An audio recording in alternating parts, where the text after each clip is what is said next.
Hai guys, assalamualaikum warahmatullahi wabarakatuh. Balik lagi sama aku Lutfia Alihalia Husna. Di video kali ini aku bakal mengolah data menggunakan aplikasi SPSS untuk menguji validitas dan reliabilitas. Nah, sebelumnya apa sih validitas? Validitas adalah ketepatan atau kecermatan suatu instrumen dalam pengukuran. Dalam pengujian instrumen pengumpulan data, validitas dibedakan menjadi dua, yaitu validitas faktor dan validitas item.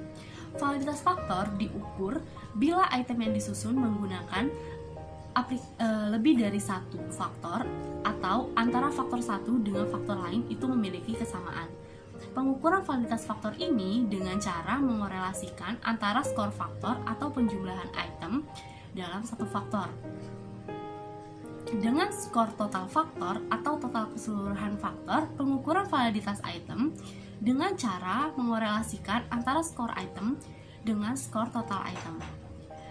Validitas item ditunjukkan dengan adanya korelasi atau dukungan terhadap item total atau skor total. Nah, bila menggunakan lebih dari satu faktor, berarti pengujian validitas item dengan cara mengkorelasikan antara skor item dengan skor faktor.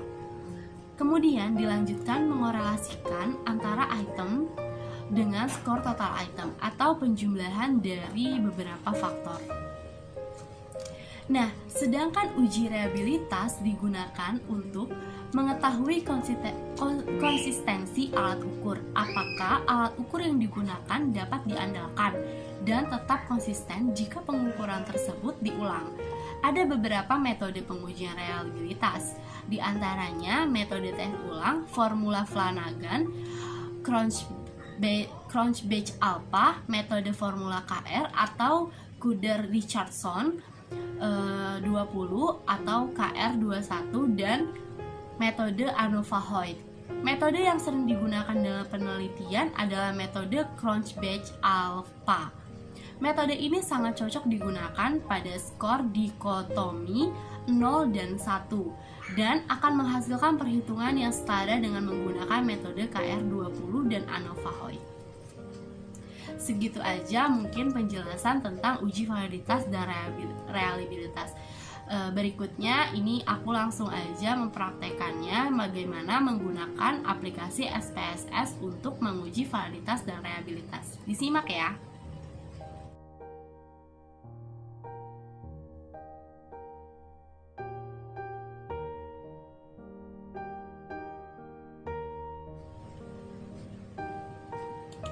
Nah, sebelumnya kita harus punya dulu aplikasi dari SPSS-nya ini. Ini aku udah punya aplikasinya. Aku buka aplikasinya. Nah, setelah itu aku juga udah punya datanya. Ini di sini ada butir-butir pernyataannya. Aku copy yang PEF 1 sampai PWP 9. Ini aku copy. Aku rubah dulu ke vertikal sebelum kita masuk ke aplikasi SPSS-nya. Terus kita buka dulu sheet baru, terus kita klik kanan. Abis itu kita transpose, kita klik aja. Ini kita rubah langsung ke vertikal. Ini aku copy lagi. Setelah itu aku buka aplikasi dari SPSS-nya. Nah, ini kita nggak langsung paste ya, soalnya ini ada data view dan variable view. Kita klik yang variable view. Setelah itu kita baru paste di variable view-nya. Nah, ini kan decimalsnya itu ada angka 2. Itu kita rubah jadi 0 sampai bawah. Kita rubah decimalsnya sampai 0 itu sampai bawah. Kita rubah dulu.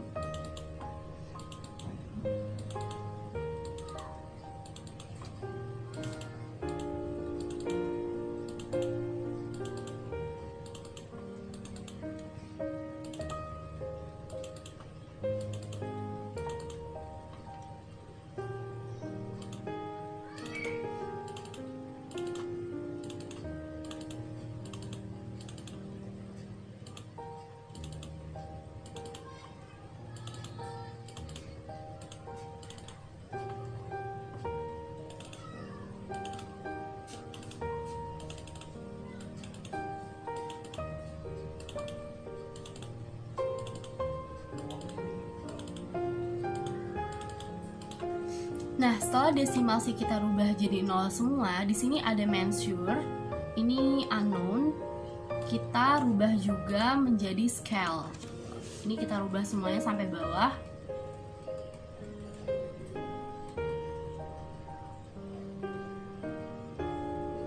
Setelah kita rubah semuanya sampai scale, di data view-nya itu kan udah ada ya yang PF itu 1 sampai PWP 9 itu.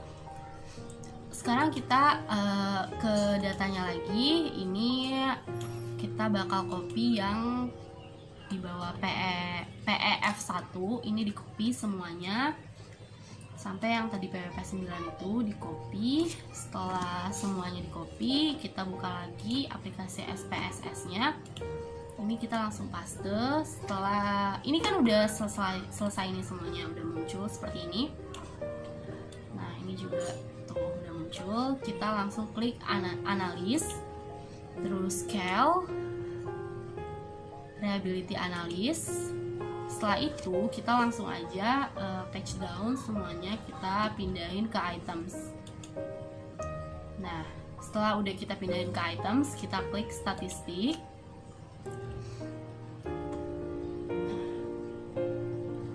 Nah, ini bakal muncul banyak kayak gini. Kita cuma ngeklik yang ini aja, scale if item delete, continue, setelah itu oke. Nah, udah semuanya.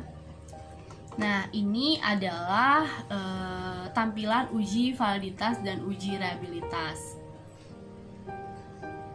Nah, uji validitas penerapan ini bukti pernyataan dianggap valid apabila nilai korektif item total statistik dengan R hitung lebih besar daripada R tabel. Nah, perhitungan rumusnya itu F sama dengan N dikurang 2. Kita memiliki 30 responden. Nah, 30 responden ini dikurang 2. Jadi, terdapat 28 responden. Jadi, nilai R tabel untuk DF itu 28 dengan alfa 5%. Jadi, jadi sebesar 0,361. Maka pernyataan tersebut dinyatakan tidak valid karena R hitung lebih kecil daripada R tabel. Apabila R hitung dinyatakan lebih besar dari R tabel, maka data dapat dinyatakan valid. Selanjutnya, ini juga ada reliability statistik. Ini tercantum Cronbach alpha yaitu 967 dan N of items-nya itu 48. Maka hasil uji reliabilitas pada penerapan E-value dengan nilai Cronbach alpha 967 itu lebih besar daripada 0,6. Maka kuesioner penerapan E-filling dianggap reliable.